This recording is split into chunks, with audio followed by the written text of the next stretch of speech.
ప్రేక్షకులకు స్వాగతం. ఒక ప్రదేశంలో నివసించే ప్రత్యేక జీవ సమూహాన్ని జాతి అనవచ్చు.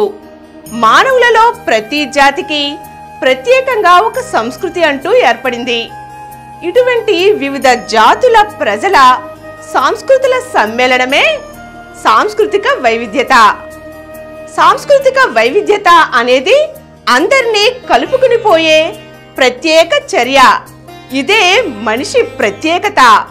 ఇదే మన మానవ సమాజ విశిష్టత.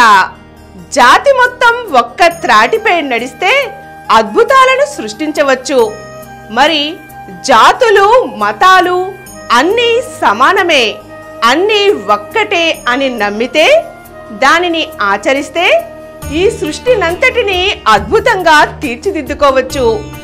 ఈ విధమైన అద్భుత భావనను ఆచరణలోకి తీసుకురావడానికి ఏర్పడిన ప్రత్యేక దినోత్సవమే అంతర్జాతీయ వ్యక్తీకరణ అభివృద్ధి కొరకు సాంస్కృతిక వైవిధ్యత దినోత్సవం. దీనినే ఆంగ్లంలో international day for dialogue and development of cultural diversity అని నిర్వచించారు. దీనిని యునెస్కో ప్రత్యేకంగా గుర్తించి నిర్వహిస్తోంది. సంస్కృతి ఒక జాతి విశిష్టతను, ఉన్నతిని చక్కగా తెలియచేస్తుంది. అందుకే ఈ ప్రత్యేక దినోత్సవ సందర్భంలో సాంస్కృతిక వైవిధ్యాన్ని ప్రోత్సహించడానికి లేదా సంరక్షించడానికి జరుగుతున్న జాతీయ, అంతర్జాతీయ ప్రయత్నాలను తెలుసుకుందాం.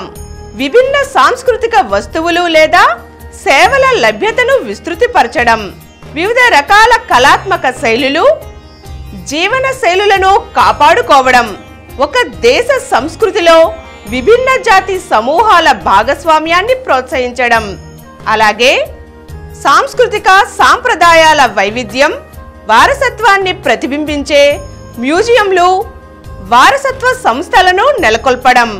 1990 నుండి యునెస్కో ప్రధానంగా సాంస్కృతిక వైవిధ్యం యొక్క అంతర్జాతీయ అంశాల కోసం తన కృషిని ప్రారంభించింది.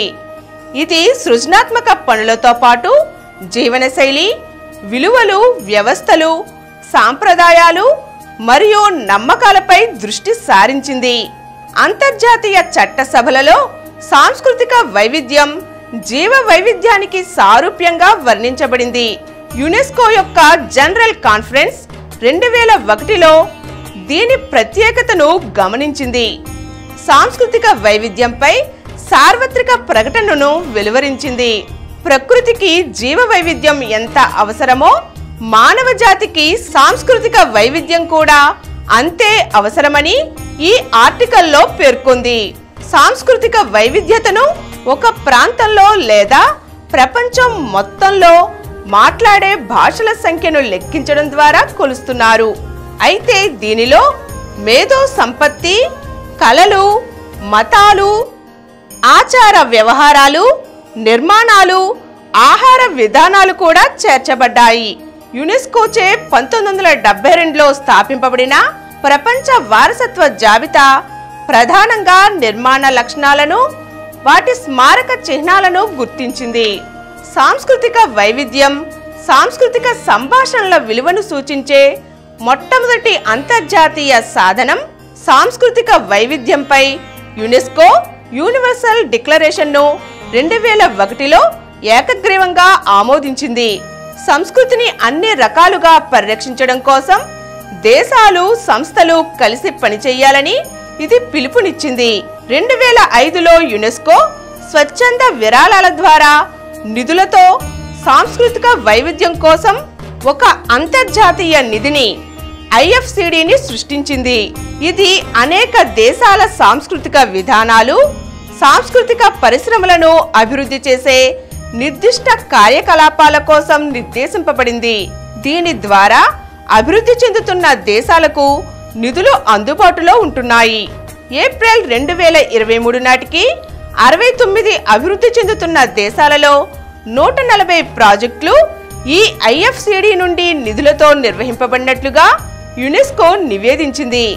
ఈ విధంగా ప్రపంచ అభివృద్ధి కొరకు సంస్కృతుల సమ్మేళనాన్ని వేదికగా మలచడం ఆనందదాయకం.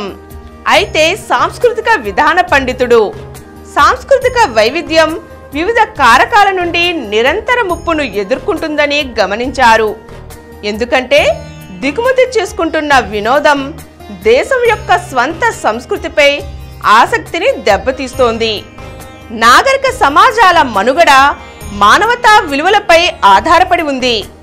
మానవులు చక్కగా ఆదర్శవంతంగా జీవించడానికి సంస్కృతి ఎంతగానో తోడ్పడుతుంది. అందుకే ప్రభుత్వాలు, అంతర్జాతీయ సంస్థలు మరియు పౌర సమాజం, ప్రభుత్వేతర ఇతర సాంస్కృతిక రంగ సంస్థలు సాంస్కృతిక వైవిధ్యాన్ని ప్రోత్సహించాలని ఆయన సూచించారు. విజ్ఞానాభివృద్ధి విద్యుత్ వేగంతో విజృంభిస్తున్న నేటి యుగంలో విజ్ఞానంతో పాటు సంస్కృతిని, సాంప్రదాయాన్ని కలిపి భావితరాలకు అందించడం ఈ రోజు యొక్క ప్రత్యేకత. భారత ఉపఖండం విభిన్న సంస్కృతుల సమ్మేళనంతో నిర్మింపబడింది. మన దేశ సంస్కృతి సాంప్రదాయాలు ఎంతో చక్కగా ఉంటాయి. అలాగే ఇక్కడ అన్ని మతాలు, కులాలు, వర్గాలు అందరూ కలిసి ఉంటారు. భారతదేశంలో అనేక ప్రాచీన ఆలయాలు, మసీదులు, చర్చిలు ఉన్నాయి. భారతీయ సంస్కృతి పలు విభిన్న సంస్కృతుల సమ్మేళనం. మన దేశంలో పూర్వం నుండి అనేక సంస్కృతి సాంప్రదాయాలు మేళవింపుగా కొనసాగుతున్నాయి. అందుకే ప్రపంచ దేశాలలో మన సంస్కృతి సాంప్రదాయాలకు ఒక విశిష్టత ఏర్పడింది. భారతదేశంలో వివిధ భాషలు, కళలు, ఆహార విధానాలు, నిర్మాణాలు, మతాలు, ఆచార వ్యవహారాలు ఒక్కో ప్రాంతానికి ఒక వైవిధ్యతను కలిగి ఉన్నాయి. ఇన్ని వైవిధ్యాలలోనూ భారతీయత అనే జాతీయ సమైక్యత ఏకత్వంలో భిన్నత్వంగా విరాజిల్లుతోంది. అందుకే మన దేశాన్ని ఉపఖండంగా అభివర్ణిస్తారు. యునెస్కో ప్రపంచ వారసత్వ సంపద జాబితాలో మన దేశంలోని కొన్ని ప్రదేశాలను, కొన్ని కట్టడాలనే కాక కొన్ని సంస్కృతులను కూడా గుర్తించింది. ఇదే మన భారతీయత ప్రత్యేకత. దీనిని సంరక్షించుకోవడం మన బాధ్యత. మన దేశంలోని అనేక భాషలను, సంస్కృతులను మనం చక్కగా పరిరక్షించుకుందాం. మన సంస్కృతుల సమ్మేళనాన్ని, మన సంస్కృతుల విశిష్టతను ప్రపంచానికి చాటి చెబుదాం. భాషా సంస్కృతులే మానవ నాగరికతకు, అభివృద్ధికి మూలాలు. అటువంటి భాషలను, సంస్కృతులను ప్రజల అభివృద్ధికి వినియోగించేలా ప్రభుత్వాలు, సమాజాలు, సంస్థలు కృషి చేయాలి.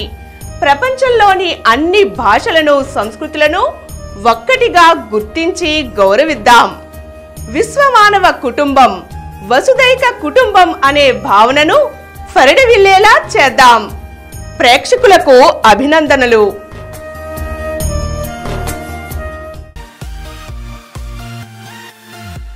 ఈ కార్యక్రమం మీకు ఎంతో నచ్చింది కదా.